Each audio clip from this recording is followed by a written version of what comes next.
What's going on, fam? Welcome to the Get the Bag podcast. I think we're at episode 23. Yes, I think Jordan, so. Whoa, let's we're go. It's moving. gonna be it's gonna be a fun one. I'm your host, Gladia Castro. Got my co-host Tim Park.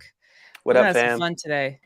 Always as I always mention, quick reminder, it's a live show, so we want to see your questions, especially with this guest. Just killing it right now. I think it'd be super beneficial to have people popping off in the chat. And don't forget to show some love. Hit the like button, subscribe, follow us on Instagram, all that good stuff. But today's episode, we're gonna have a good time. I mean, this our guest, he's been absolutely on fire. He's a father, husband, founder of Better Hmm. Home Buyers, owner of a skip tracing company. He was a former D1 college football player. There you go. And we're going to talk about how he was able to take his business from $0 to six figures in less than 2 years. That's just, let's just leave that there. Let's welcome our guy, Austin Rice, to the Get the Bag podcast. What's going on, Austin? Hey, what's up, guys? What's up? How's it going? Hey, it's going. Good. Thank you so much for coming on here, man. We're gonna have a good conversation. Yeah, no, I'm excited. Thanks for having me, and excited to get going. Awesome. Appreciate you. So, for those who don't know, like tell us a little bit about yourself. Hmm. Like, I mean, obviously you were a D1 athlete. What were you doing before kind of real estate and yeah. Yeah, so my background, I grew up playing sports, all the time. Was never not busy. And then I got a scholarship to play, college football. Um, Ended up not finishing. Ended up leaving school and just started working full time. Right. Different things happened, and it just had to start working.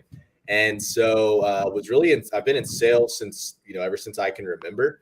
And so background before real estate was just different types of sales. I was doing gym membership sales, Mm, personal training package sales. Mm. I did pharmaceutical sales, which was like my most recent, like right before I got into real estate. And that was it, right? Like sales is just what I knew. mm, Um, Right. I did like public speaking back in middle school, so like talking to people was never really like an issue for me. Um, and so I mean, I just kind of took that and started realizing that I could make money by just talking to people and providing value to them. And so that's kind of really what I stuck with, throughout my career, prior to getting into real estate. Um, Outside of that, I'm 25. I've got a family, beautiful wife. We just had a baby boy. He just turned a year on the 10th. congrats. Yeah, congrats. Shout out. Appreciate it. And then I've also got an 8-year-old stepson as well. So, that's kind of a little bit, more about me, Hmm. and kind of how I got here, right? I Before love it. real estate, right? Yeah. That yeah, that's dope. I love it. I love it. So, how did you get into real estate? Like, what was that first I guess step for you? And I Yeah. know that maybe you had different ventures or you had a 9 to 5. So Mhm. kind of tell us that story. Yeah. So I actually got into real estate completely by accident. Um, I didn't read The Rich Dad Poor Dad or anything like that, Hmm. which is like a lot of people get I started, know right? everybody always says that Yeah. first. So I was doing pharmaceutical sales. I was traveling a lot. I'm based in Jacksonville, Florida. So like whenever I was doing it, my territory was basically like Orlando and north, right? So Mm. I was covering like the whole entire like, north part of the state. So I was traveling a lot. And so one of the things I did while I was in the car was listen to podcasts and, just kind of trying to figure out like the next kind of side hustle, right? Like, I was making good money in pharmaceutical sales, but, I think as entrepreneurs, like everybody kind of has that itch where it's like, yeah, this is Hmm. good, but there's better, right? Like, what else is there, And so, Mm, was listening to podcasts, about just a bunch of different stuff, business podcasts, personal development podcasts and things like that. Never once did I even look into a real estate podcast. I just had like on Spotify, I just kind of had it on shuffle. And next thing I know, a Brent Daniels TTP, Wholesaling Inc. podcast popped up. Listen to the guy talk, right? I don't know if you guys know Brent, obviously probably do. Dude's energy is amazing. Listen to the podcast. And I was like, hold on, wholesaling, that never heard of that. And then I listened to him talk a little bit more and I was like, wait a second, that's just all it is just sales. And, really started looking into it. And then, that's kind of what got me interested in it, was just randomly hearing the podcast while I was driving, all over Florida. And then, that interest turned into, kind of like an obsession for a little while, where I was, doing research and, finding this out, finding that out. And then actually my wife, somebody she actually went to college with, was actually actively wholesaling. And so I reached out to him, started talking with him a little bit, and then come COVID, actually it was the end of February of 2020. I was doing it part-time, on the side. And then, my pharmaceutical job, I was prepping to go out of town and got a call from our VP of sales. And at the time I was, top 3 to 5 in the company out of over 100 reps. So like, I was crushing it. Got a call like 8:00 in the evening, hey, what's going on? Nothing, just getting ready to go out of town. And he said, well, you heard of this thing called COVID? And I was like, well, yeah, I heard it's in China and Europe and all these other places like that. And he was like, well, all of our manufacturers are in China and Europe, so we don't have any products. We don't need a sales team. So from this point forward, you're laid off. And this was like 8:00 at night, and it was a 3-minute phone call. And, and that was the kick in the ass, honestly, that pushed me to go full-time into real estate, and haven't looked back since. It was late February of 2020. That's like right I know. when it started. It hadn't even made it to the US yet. Yeah, it was over in Asia first. Yeah, so it was still like just kind of breaking out in China, just kind of breaking out in Europe. Like it wasn't even like massive yet, right? Big enough to where I guess it had shut down the manufacturing facilities where we got products at. Right. And so, yeah, I mean, it made sense, right? If we don't have products to sell, we don't need a sales team. So, right.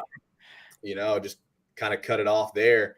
But honestly, that was one of the biggest blessings in disguise, because, to be completely honest, I can't honestly say that I would have taken that leap, right? In having a family and having, the people that rely on me for support, right? Like it was a cushy job. I kind of made a schedule. I was making, good money doing the pharmaceutical sales. I was traveling a lot, so I didn't really have a good schedule at the time. But I would have never probably made that leap if it hadn't have been for them literally like cutting the rope for me. Right. And yeah, and the rest is history. That's all she wrote. I love it. I love it. That's sometimes like I always say there's something about like having your back against a wall where 100%. like, I don't know, with like humans where it's like it's just another gear kicks in. Like, you're either gonna fall and be a couch potato and be like, oh, woe is me, or you can be like, well, I have this other opportunity. Let me use this to, kickstart that. So like where were you in part of like you said you started part-time. How long had you been doing wholesaling? Had you closed deals? Like what was that transition look like from part-time to like, all right, well, I guess this is what I got. Yeah. And like, I don't want to like take it out of like, I don't want, I had that moment for sure. Right. Like, but to be honest, it only lasted like 10 minutes. Like, Right. I got the phone call. I remember like vividly, I got the phone call. He hung up on me. Like he didn't even let me like say anything. He just said it, hung up. And I just remember like this look of shock on my face. And my wife was like, what was that? And I told her what happened. I just went outside on the porch and I just like went outside and I was like, I was just thinking to myself, like, damn, like, Mm-hmm. and I remember I sat out there for probably, 5-10 minutes. I came back inside and I was like, all right, babe, I'm full-time in real estate now. And it was just like it clicked. But that's the transition, I don't want to say I'm a good example for what the transition is, We because keep it real here. It's all yeah, good. Yeah, I yeah. don't want to say I'm a good example for what the transition is, because it was a mix of timing, luck, and just getting after it. I had already closed one deal, like doing it part time, so like that kind of like faith to facts had already clicked for me, right? Like Right. a lot of people before they close their first deal, it's just a matter of like faith, right? Like, oh, I believe it can happen, and I Right. see all these people that are crushing it, and I had already kind of had that moment where I made a little tiny like 4K deal, but it was reality, right? Like, okay, this is real. You can actually get paid from it. So it was already fact for me, right? But the transition for me, because the way I was going about it was just old school, right? I had HubSpot, I downloaded, I signed up for a free HubSpot account. I skip traced a list of like 300 records, right?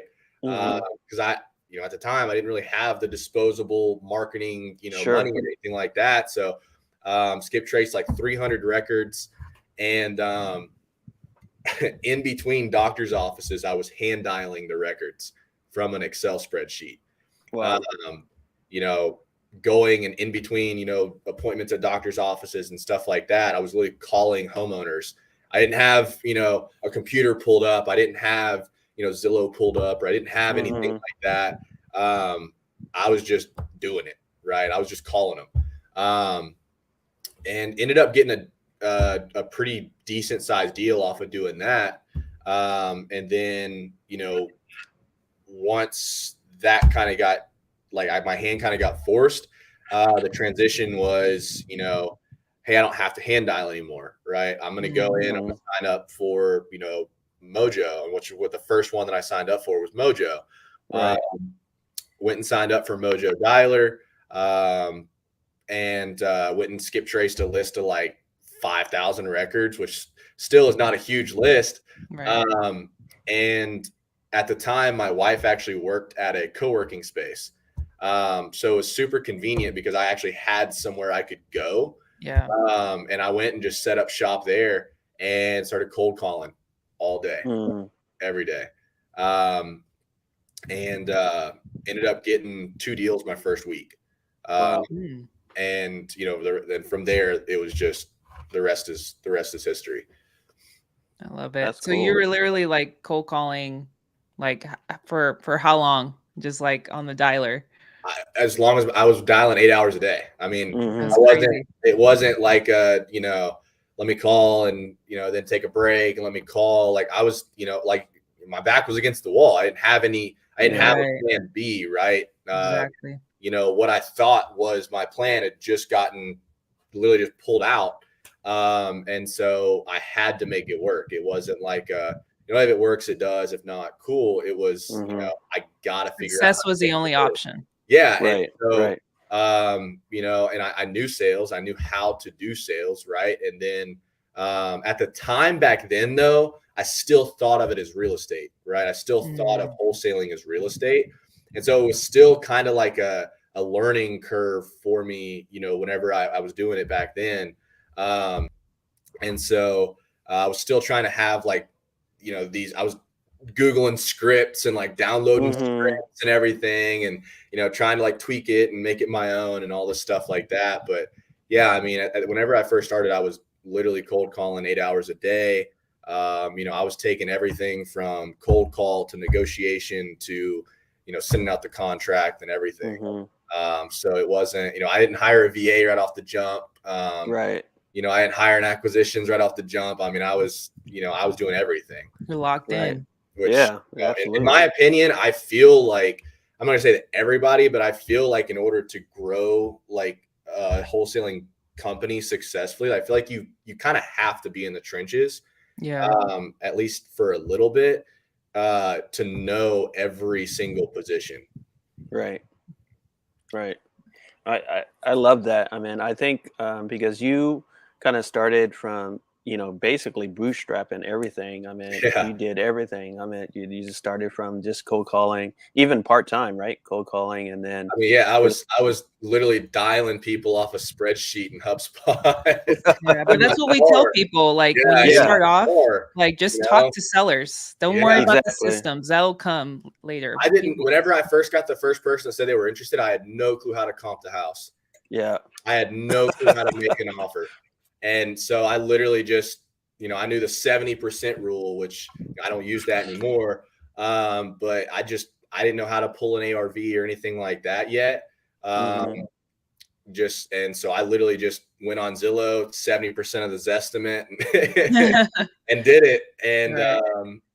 luckily enough, the guy had a big enough reason he wanted to sell it that, it worked. Right. Yeah. But yeah, I mean, it was bootstrapped to the core, Wow. Let's go back a little bit. I know the transition between, losing your job and then getting into wholesaling. What was that conversation like with your wife? And was she working at the time, or Mhm. how was that conversation? I'll be honest, I'm extremely lucky, right? Like, um, and I say lucky, but I feel like at the same time, like you kind of prove your luck when it comes to your significant other, right? Mm, Mhm. She believes in me 100%. Um, but I think I've also given her reason to. Um, Mhm. and so when it came to that conversation, it was a it was a scary conversation, right? I mean, both of us were, scared. At the Mhm. time, she was working, but I was the breadwinner, right? And so we were relying on, her income that was quote unquote stable, right? mm, Right. Uh, Right. she was managing a co-working space, and so it was a scary. I mean, it was a scary conversation, but it wasn't a hard one, right? Okay. mm. Because like I said, it was kind of a forced thing, You right? had Like no it choice. wasn't like, hey, Absolutely. leave this high paying job to take a chance Right. to bet on myself. It was, I gotta do it, and the biggest thing I told her was I was just like, I just need you to believe in me, Mm. just believe that I got us, and I'll make it happen. Uh, Right. and now here we are. So yeah, like I said, I think I just really got lucky. My wife's awesome. uh Mhm. and so she believed in me whenever times were good and also whenever times were bad, right? Right. Sure. Shout uh, out to the wifey. yeah, Yeah. yeah, Shout for out to sure. the wifey. I'll be honest, I probably wouldn't be where we are now if it wasn't for that, because whenever, and that's the thing that a lot of people got to realize, like it's not always like an up ride, right? Like it's a Right. roller coaster whenever it comes, especially like when you're first getting going, like it's a roller coaster for sure. And so when things were bad, right? Like when we had, whenever I was first starting off and like we didn't have a closing yet, or we had slow months, like she was the one, babe, you got this, like you can do this, like what do you need from me, like how can I help? Mhm. So having that support whenever things were just really getting going was huge. And that pushed me to prove her right, right? Mm, Mhm. um, Mhm. it was more than just like, oh, I got to do this for make money. It was like, okay, now I got to prove her right. you know right. Yeah. she Yeah. believed in me, she trusts me with everything, right? I got to prove it right. And so that's how the conversation went. it Love it. wasn't Yeah. a bad or a hard conversation. It was just, it was a scary one, but a necessary. Yeah. Right. I mean, I think it's important to have that foundation. I mean, we've talked about balancing things out with when you're married or have like a serious relationship, is Mhm. like having that strong foundation, setting the expectations from the beginning. Now, it's not Mhm. something where you quit, like you said, you kind of had no choice, you were let go, but you guys were aligned from the get-go. And Yeah. I feel like that trajected you to where you're at now, right? Oh, So absolutely. Yeah. what kind of struggles are you dealing with now? Or like, because I know our topic is like how to juggle family, because that's a real thing, right? Like Yeah. Yeah. managing a That's business. super real. Yeah. So like what sort of struggles did you go as like you were gaining success, gaining traction? What were you struggling with as like with your family? Because Yeah. it's real. I'll be honest, time, right? Mhm. Um, I think the biggest thing is like when things are going good and like you're game planning and you're building and you're mapping out, routes and steps to success, and, you're trying to, fit all the pieces to the puzzle with the business. It's real easy to kind of just get sucked in. Right. And so the biggest thing, like the biggest struggle was just, time. Right. And it was just realizing that, like, yes, it's good because it's going to, propel the business forward, but I can't neglect the people that are going to always be there regardless of the business. Right. And so, that was the biggest struggle. And I mean, it still is, right? Like, I'm not going to say that it's not, because that'd be a lie, right? It still is. But I think now we've really gotten a lot better with the balance of it. But yeah, whenever it was like really like first kind of we were catching traction and really kind of catching our stride, time was the biggest thing. And it's quality time, right? And that's the thing too, is that, it wasn't like I wasn't home. It was different, right? Yeah. It was that when I was home, I was, on the phone all the time, or I was on my email all the time, or I was, trying to code Podio, or I was trying to I was at home, but I was still trying to figure out the next thing for the company. Right. And so that was like the biggest struggle, especially when we were catching our stride, because I think, I think success is good, but it can also be a sabotage as well. Because like when you really kind of start to catch your stride is whenever you start thinking, okay, well, what else? Right. And you start thinking like, okay, well, this is working cool. What else can we do to kind of get to the next kind of thing? And so, I was in it. Like, whenever I learned Podio,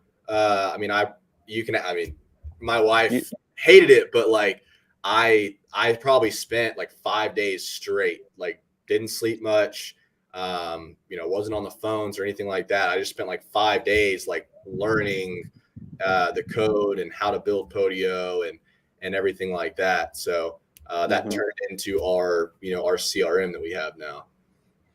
Nice.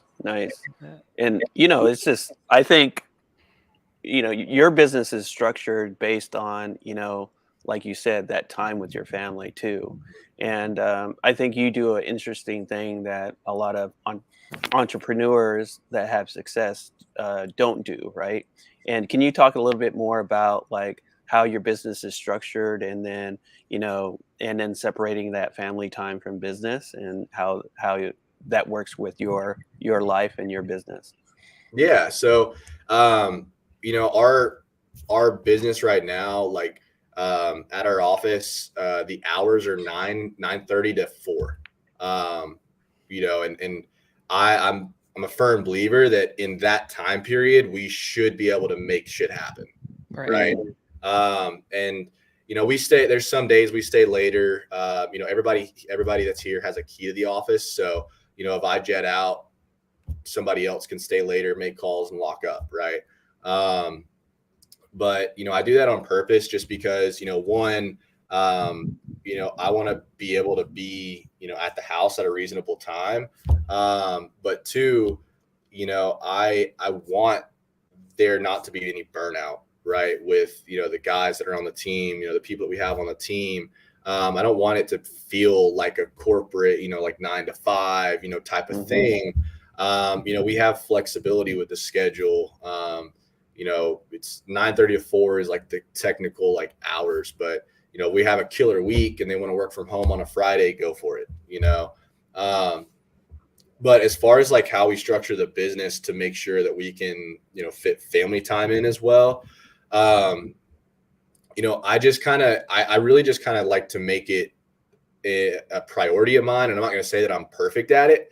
There's obviously days that, I get caught up in something and I get home and I'm still on the phone, or I'm still taking calls, or I leave the house earlier than I normally do, or something like that. But, really what I try to do is I try to leave the house a little earlier. I'll try to get to the office, between like 7:30 and 8, early enough to where no one else is here yet, to where I can sit down and I can knock out like the stuff that I need to knock out, like the higher level, like administrative or different stuff that I need to take care of before everyone else gets here.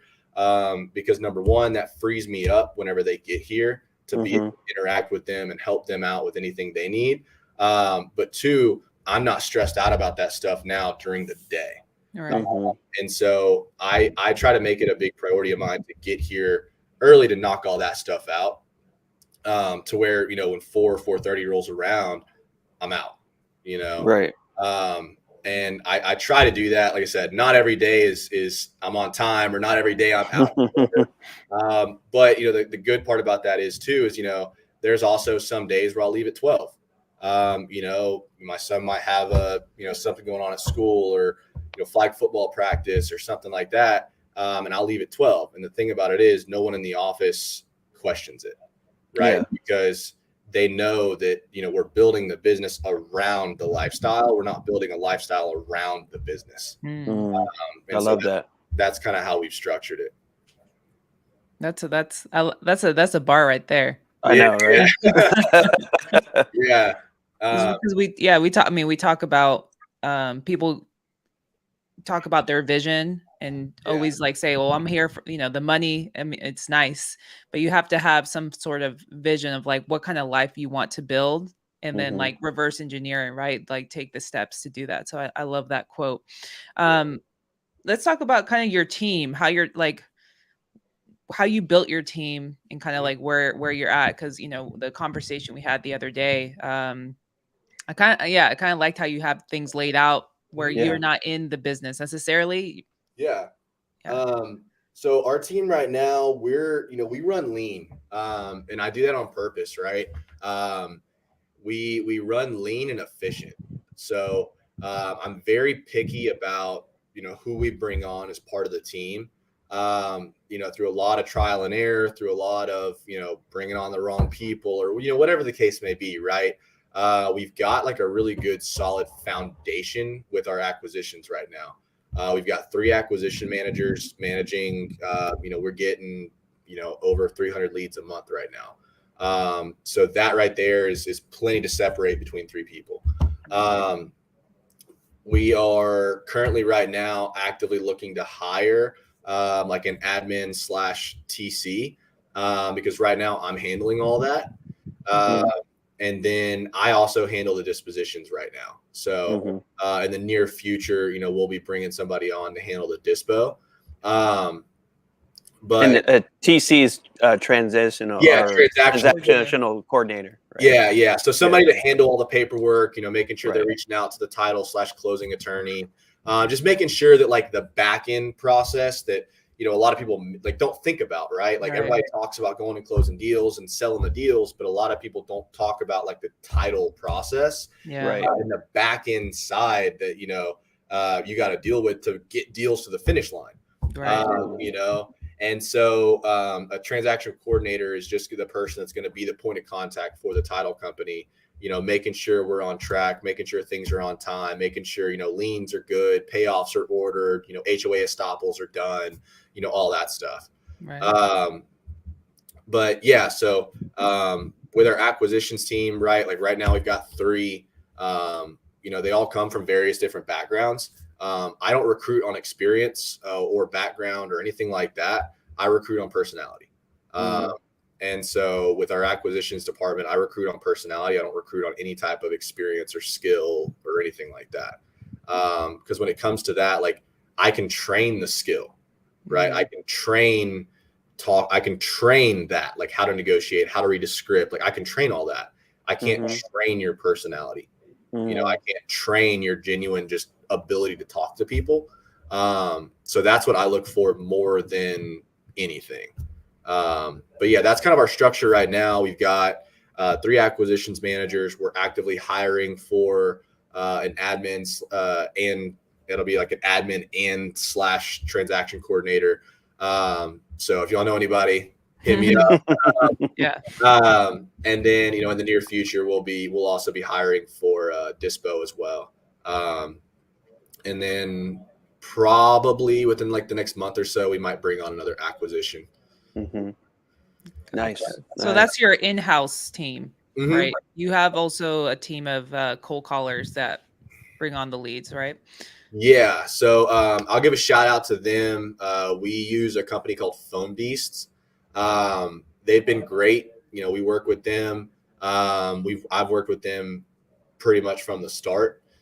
We have 18 cold callers with them right now. By the end of the month, we'll be at 20. And so, yeah, they're killer, right?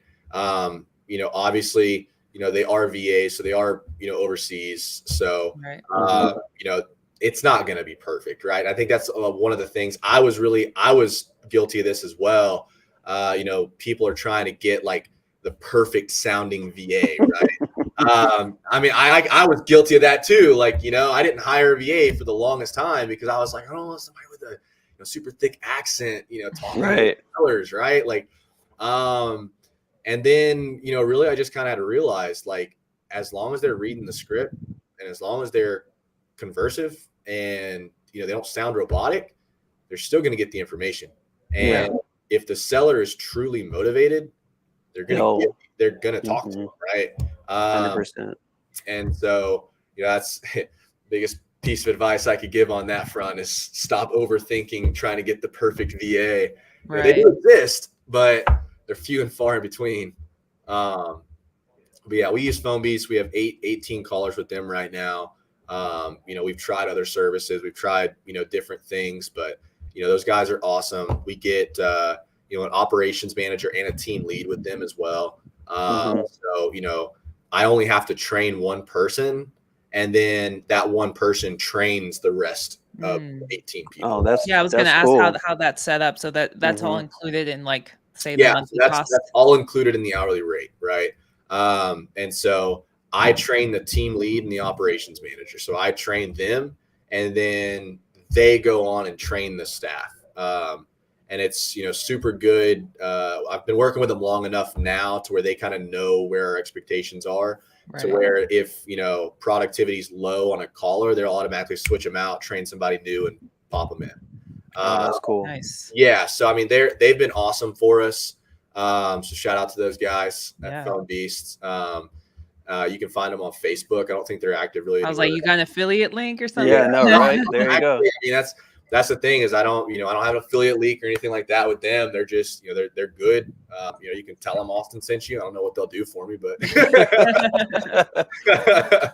maybe we'll try. Yeah, for sure.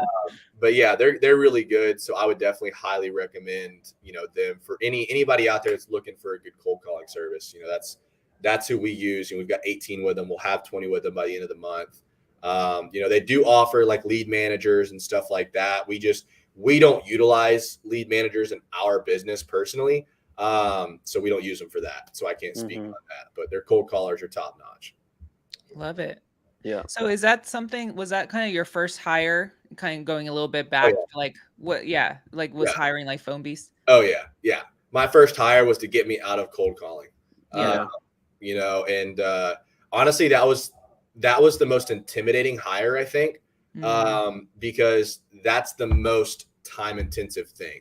Right. Right. And, you know, I used to be, I'm not so much anymore, but used to be like, if I wasn't busy, I didn't feel like I was propelling the business forward. Right. And so whenever I hired the VA to do cold calling, I had to figure out what to do. Right. Because I could only work the leads that they sent in once they sent them in. Right. And like when you first get started, you know, you've only got like 1 or 2 cold callers. If that's what you start off with, like, you're not gonna be getting, you know, 10 to 15 leads a day. You're gonna be popping off like 1 to 4, you know? And so it's, you know, figuring out what to do at that time. And that was a struggle for me, right? Like, you know, I went from cold calling 8 hours a day and doing follow-ups and stuff to now I don't have to cold call. What do I do now? Right. But yeah, that was definitely my first hire was, you know, that's the most time intensive and the least like productive, right? I don't want to say productive, but it's the least revenue generating. And so I wanted to focus on more like the revenue generating, which was like closing deals and negotiating with sellers. So cold calling VA was my first hire. and first, second, third probably. But yeah, that's what I would say is, for anybody out there that's looking for what to do now, let your deal, like, you got to go through it. You got to go through the mud a little bit. Yeah. Let your deals pay for taking yourself out of the positions you don't want to be in. Right. And like, that's the advice I give everybody is like, don't go out and just hire a cold caller off rip. Right. Yeah. Yeah. You're not going to know how to train them, they're going to ask you questions about rebuttals and you just don't know the answer to. Right. And so I recommend everybody who's just starting, like, if you're coming in with some disposable income, okay, go out, hire some cold callers and you're good. But if you're coming off like trying to bootstrap it, trying to really figure this thing out, trying to, grow a company, start cold calling, figure it out, and then, once you close a deal or two, use that to then hire a cold calling service. Yeah. Mm-hmm. Yeah. I've always learned, or somebody, and I'll never forget it, was like, every deal you'll close, you should find a way to automate something in your business to take you out. Yeah. Whether it's hiring a cold caller or creating a process or giving a tool to, alleviate, the less costly or low cost tasks sort of thing. So I love that. Yeah. Now, did you, when you hired the cold callers, was your concentration on marketing and pulling lists, and then, on disposition, getting more buyers into your list and all of that? Was that kind of your strategy going in after you get into the cold callers? Yeah. So, whenever I first hired the cold callers, obviously I was doing it prior. So I probably had like 30 or 40 leads in the system that I had generated from cold calling and whatnot. So, once I hired the cold callers, my focus went to, let me beat up these 40 that are in my CRM already. And then, it went to, pulling more data. It went to networking with, buyers and, finding different buyers and, figuring out what areas were best and where, and, all that. So it went to a lot of like market research and, really analytical stuff behind the scenes. But honestly, a lot of my focus was just really like, I've got 40 people in my CRM right now. Let me hammer it out and see what I can generate now that I can put all of my focus on, those 40 people, and running numbers for those 40 people and giving offers to those 40 people. And so that's what I put most of my focus on was like, I needed to get in touch with all 40 of those people. And then once I was, kind of done doing my follow-ups and stuff like that for the day, that's when I would go into, the admin type stuff, like pulling lists and networking with buyers and stuff like that. Got it. Awesome. That's great. Now, you mentioned that you own a skip tracing company, and in our conversation last week, you also mentioned you're working on some cool podio or non-podio stuff. Tell us about kind of like your ventures now that you've kind of freed up some time. So the skip tracing company is fully operational. It's liquid skip tracing. We've got tier 1 quality data. We're going to be just as good quality data as, some of the bigger providers, just a lot more affordable. So for anybody listening right now, they can go in, place an order on our website, just type in "get the bag" on as like the coupon code, and we'll give you skip tracing for 8 cents. Hey, let's go. Hit right for tier 1 level data.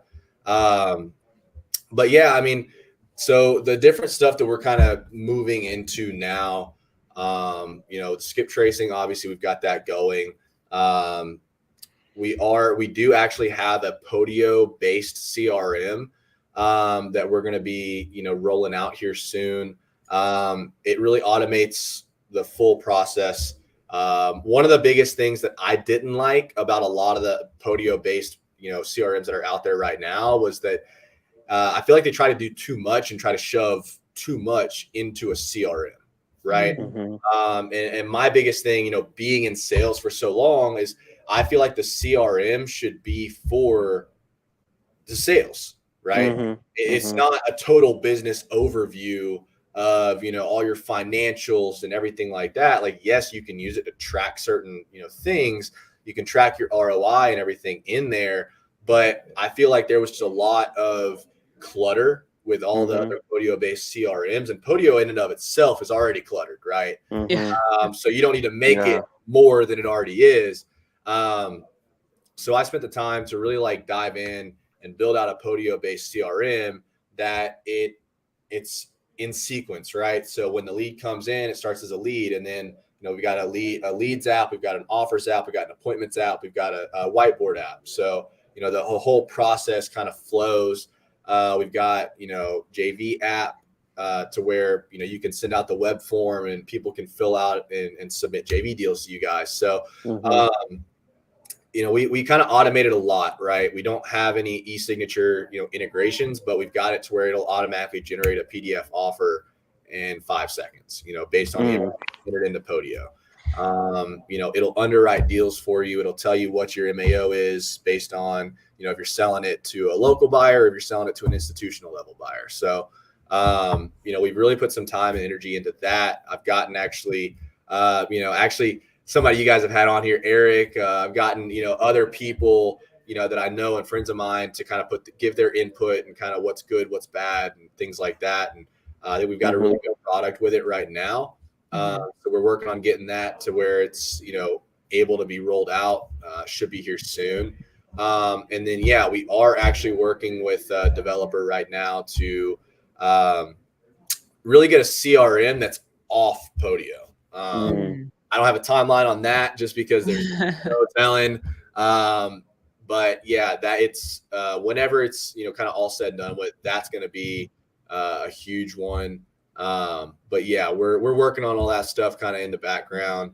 It doesn't take up too much of my time because I've outsourced it to the professional, right? Like right. I'm not a coder, right? So I'm not going to pretend like I am. So I went and hired one to kind of work with me in conjunction to build it out. I've got, VAs and a team that run the skip tracing right now. We're working on building up our team for the CRM. So, they don't take up too much of my time. But, everything is kind of all in one.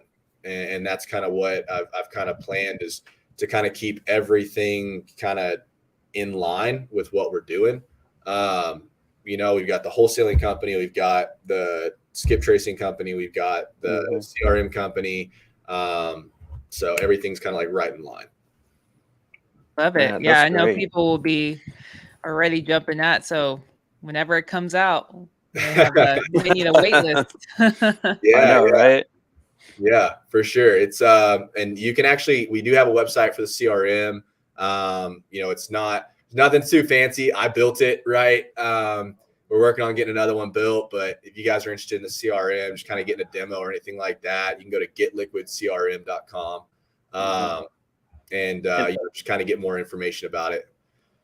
Yeah. Is that a Podio plugin for that? No, it's not a plugin, right? Okay. So we've built the entire workspace.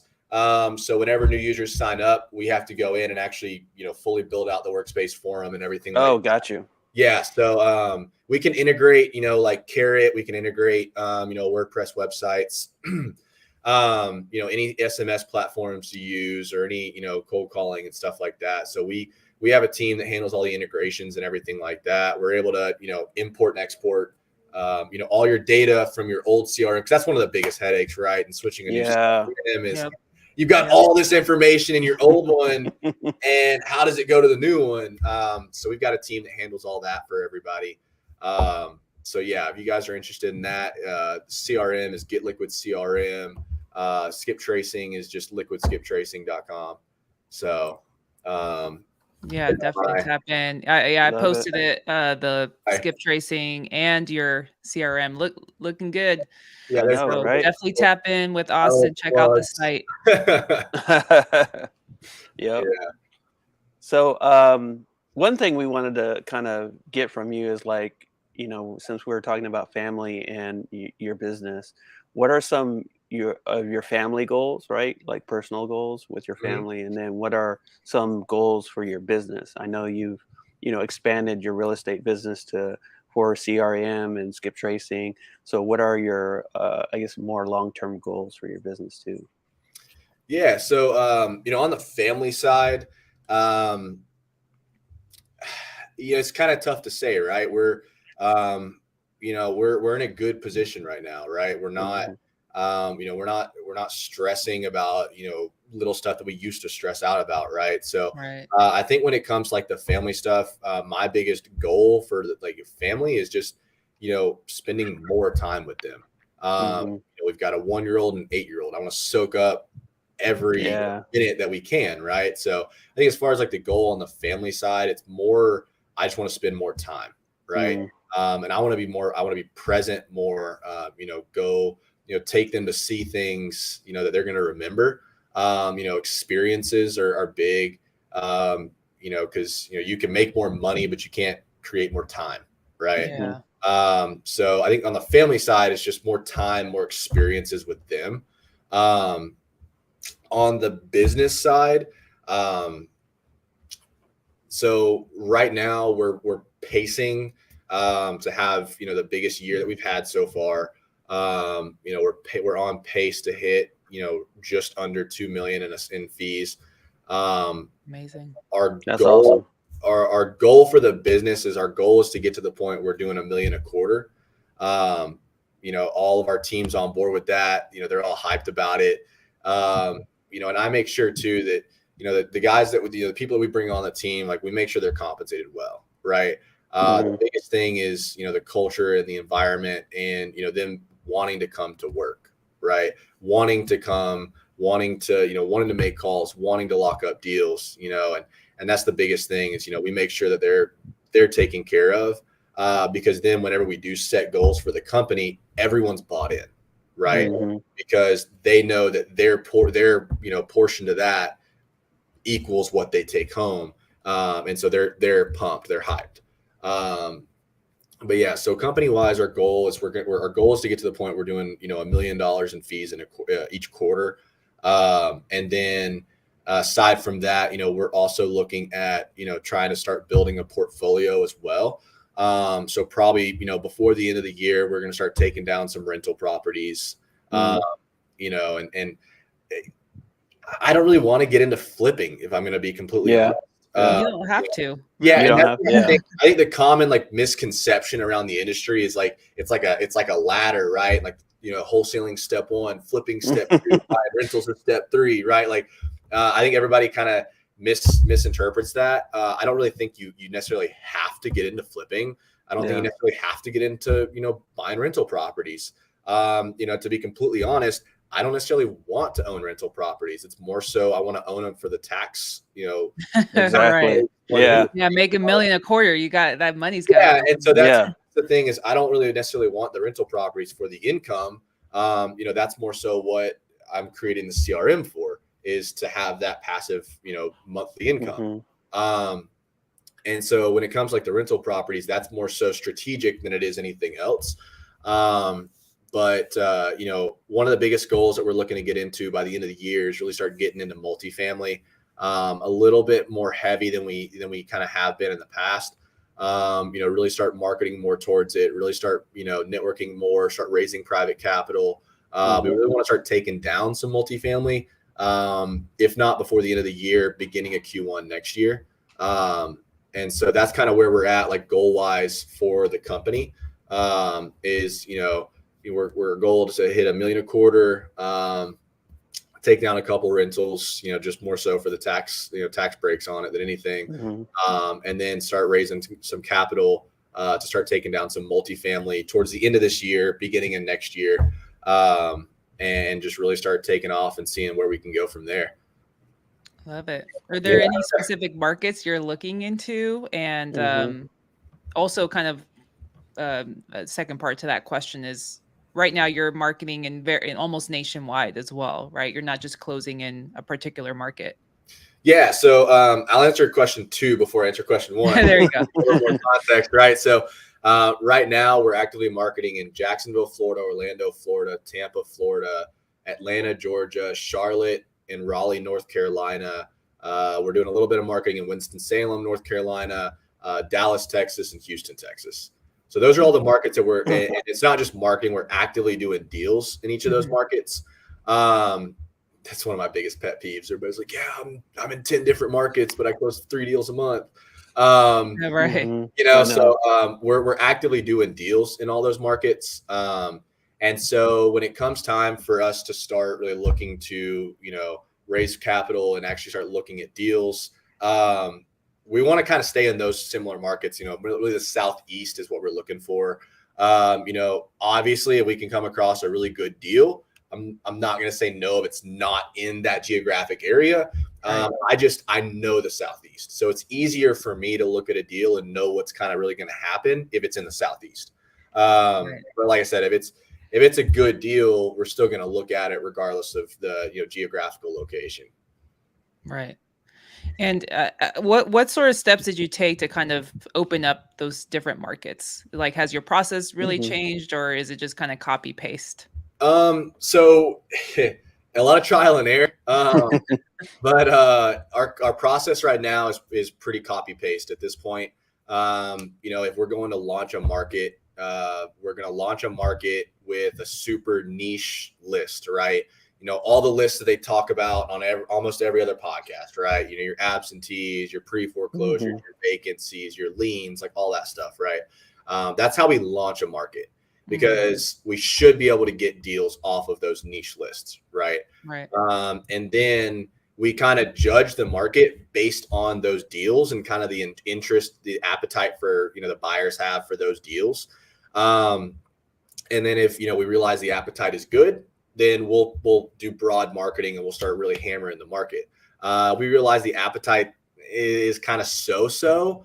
We'll do another round of a niche kind of list in different counties and stuff like that, to really kind of see if it was just, you know, maybe those deals, or if it's really just the appetite's not that good in that market.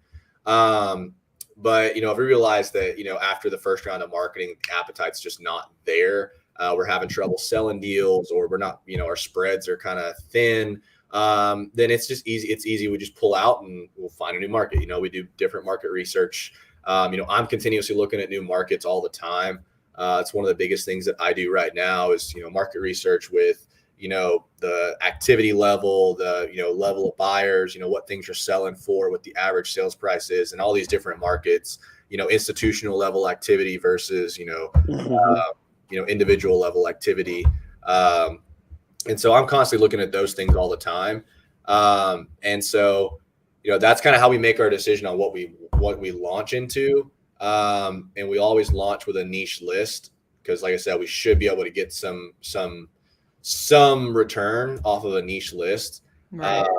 And then, you know, we just kind of judge it based on the appetite from the deals that we get. So that's our process now. Like I said, it's pretty copy and paste at this point.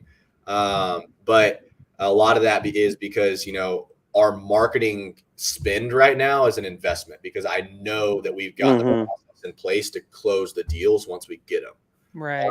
And that's the biggest thing is, you know, you got to look at the marketing as an investment, but before you do that, you've got to have the process to be able to close the deals on the back end. You know, because 100%. I can invest in crypto all I want. I don't know jack shit about it. You know, so it's just kind of like I'm throwing money at it, hoping that what everybody's saying is working. Kind of similarly, like, right, you can't just throw money at marketing, expect to get deals. You've got to have a process in place with your acquisitions, your dispo, to be able to make sure you're not only getting deals, but you're getting deals at a price that you can sell them at. So really, before you start looking into like branching into new markets and, you know, whatever, go deep in your business first to make sure your processes are good. And then once you realize your processes are good, that's when you can start really kind of expanding into different markets. Because I'm a big believer in going deep, not wide. And so we go deep in a market before we get into a new market. I love that. How many times and I'm a victim or I guess I'm guilty of it, where we're starting off and we're like, okay, I want to try all these markets without not having a buyer's list, not having a process. Thinking, well, people say I should, they're closing deals here, so let me go here. There's no thought. I like that, what you said, where we go deep, not wide. Yeah, and like I said, that came from trial and error, because I was the same way, right? Like, right. I was like, man, we're gonna be doing deals everywhere. And right. we started launching marketing in like Birmingham and Memphis and like all these places I just didn't know anything. Right. And like, I mean, I'll never forget, we had a deal locked up in Birmingham, Alabama for $7,000, and I couldn't sell it. Wow. And like, that's not normal, because like right now our average, from contract to dispo is like 48 hours. Right. So like we're selling deals quick. But like, I had a deal locked up for $7,000. I couldn't move it. I just didn't know anything about the market. Come to find out, it was in the middle of the hood, and it was just in a bad area, right? So I did the same thing, where I was in like, I was pulling like really tiny, 5,000 records in this market, 3,000 records in this market, just because I wanted to be that, nationwide virtual guy, right? Because it's glorified everywhere, right? Right. Of course, and really quickly realized that that's not it, right? Yeah. I realized it wasn't a scalable model to just jump in, pray and spray, right? Right. And so that's when we really scaled back. We went from, I mean, I think I was marketing one time in like 12 different markets. I can't even tell you all the markets, because I was just freaking pulling lists in different cities, We went from 12 to back to 2. Right. Sometimes you guys simplify it. We dove deep in those 2, really kind of tailored our process, and went from 2 to 4, and then went from 4 to 6. And then went from 6 to 9. So like, we really tailored our process. And once we got the process tailored, and once we kind of got everything kind of working and clicking, it was a lot easier to go, okay, hey, we're going to launch these 3 markets this month. Right. Okay, hey, next month we're going to go to these 2. Right. It was a lot easier to do that, versus just being like, oh, this guy said deals in Memphis are crazy.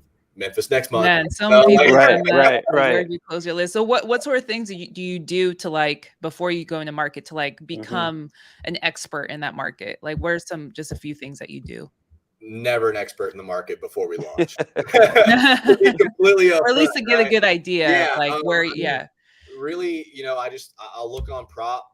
PropStream is a very, useful thing for more than just running comps, right? Or pulling lists. So I'll look on prop. I'll just, I'll type in the city, and I'll just see like, recently sold active listings and things like that. It's easy to see what houses are flips and not.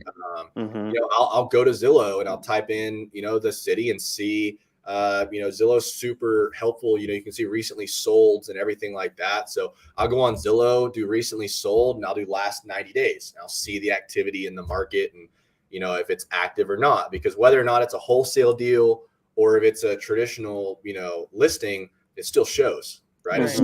Right. So I'll kind of see what the activity's like that way. I'll just do Google searches, right? Like average sales price in, this city.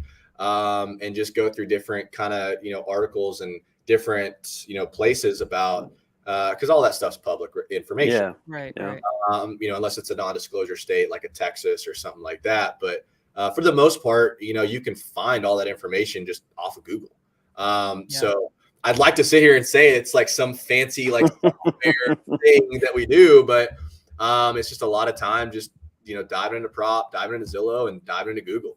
And then it's also based on the buyers, the buyers that we have, and everything like that. And so, and then relationships are also a big part of it too, right? Like we've got institutional level buyers that we work with as well. But, if I've got something in, say this city, and I'm kind of going between 2 different cities, I've got institutional level buyers at both, but I know someone that works in this market, I'm going to go with that market. Because then what happens is I can also get deals that aren't on institutional level buyers, right? I can get deals that are, for local people, because the person that I know, that, my friend, has buyers. and Right. so I can JV with them, right? I think too many Mhm. people are also just a little too greedy, and they don't like to JV deals, right? And Yeah. I think that's a huge resource, especially when it comes to launching a market.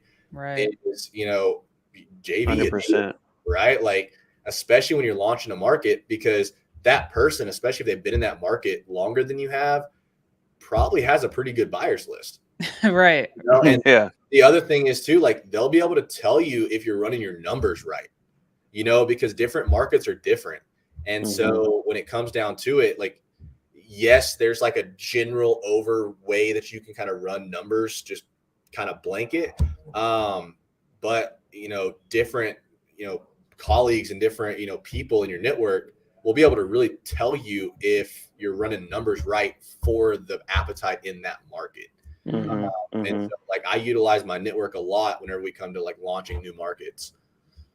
I love that. Love that. That's awesome. Yeah. So we're approaching the end. Somebody did post a question. I think we may have touched upon this, but what's your current like struggle right now in your business? Currently, hiring. To be completely honest, it's hiring the in-house people. Mm. I think just with everything that's happened the past 2 years, I think too many people have just gotten used to being lazy. Mhm. That's not, I hate to generalize like that, but it's just what I'm seeing, right? And so I think too many people have gotten used to just being lazy. So it's hard to hire people right now that are hungry, right? Right. A lot of people have just gotten handouts for the last 2 years. As bad as it is to say, it's the truth, right? Mhm. And so a lot of people, it's hard for them to kind of make that switch again to like get back in, grind mode or whatever the case may be. And interviewing right now is tough too. Yeah. Like, so many people are used to, virtually working and remote work and stuff like that. And, Mhm. don't get me wrong, I'm all for remote working, but, we're also trying to build a culture and an environment like in our office as well. So, Mm. there's a time and place for the remote workers. And so, like, right now, the biggest struggle has just been hiring and finding like the right culture fits. Because that's the biggest, like, for me, I'm going to protect the culture of the business over everything. Right. Right. I'm going to make sure that, like, whenever I interview people, I will interview them and then I'll have my team interview them. Mm. Mhm. Right. Mhm. Because That's great. I can like them all I want, but if they don't get along and, they're not a culture fit with the people that are already on the floor, then it's not going to work. Right. Absolutely. It won't be a long-term fit. So yeah, right now, man, my biggest struggle has just been hiring. Mhm. Hiring, the interview process, like everything involved in the hiring process has been, the biggest struggle lately. Yeah. Yeah. Love it. Yeah, definitely. Cool. Well, we're at the end. It's been such a good time. Yeah. I can't believe it's already been over an hour. So I Yeah. know, right? I'll give you some time to think what you want to leave the audience with today. Yeah, definitely. But in the meantime, while you think about that, guys, thank you guys so much for tuning in. Make sure, guys, liquidskiptracing.com, 8-cent skip records. If you put in get the bag code when you put in your order.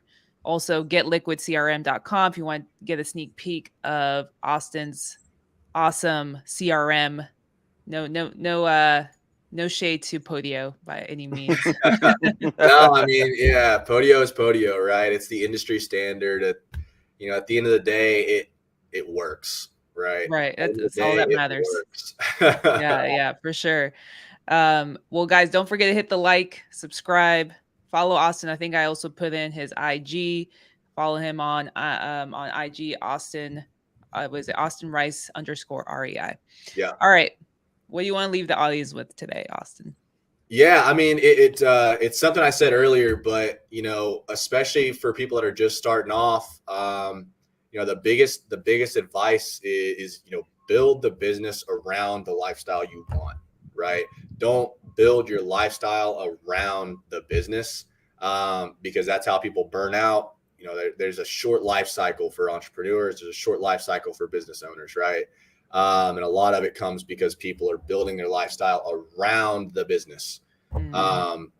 This isn't something I want to be short term. It's not something that, it's something that I want to build, right? Like I want to build this, and this is going to be, my kids and everything like that. They're going to see it, right? So, the biggest piece of advice, the biggest thing I leave everybody with is build the business around your life, right? Don't build your life around the business. Mic drop. Yeah. I love it. Yeah. Austin, thank you so much. It was so I hope you guys got a lot out of it. Yeah, make sure to tune in. We'll make sure to plug in all this information in the show notes as well. But awesome, man. Wish you the best of luck hitting the $1 million this quarter. Sure. We'll definitely be tuning in. And if they want to JV with you, is there, should they hit you up on Instagram or anything like that? Yeah. If you guys are, if any of the markets that we're in, if you guys have a deal and you want help moving it, we move deals in all those markets for, pretty damn close to ARV. Just hit me up on IG, really our website as well. On Instagram, I actually have a link in my bio, and there's actually a button that says JV deals with us. They can click on that and fill out the web form. It'll actually get submitted straight to our JV department. And then we'll let you know if it's something we can help you out with or not. Awesome. Yeah. Love it. We'll make sure to connect with Austin. Awesome. Appreciate you, my man. Yeah, we'll definitely have to get you on next year after you, bought a few multifamily, a few $1 million, no biggie. Yeah, that'd be awesome. Yeah. Hopefully you found a hire by then too. Yeah, let's do it. All right, you guys. Awesome. Appreciate you guys. Catch you guys next week.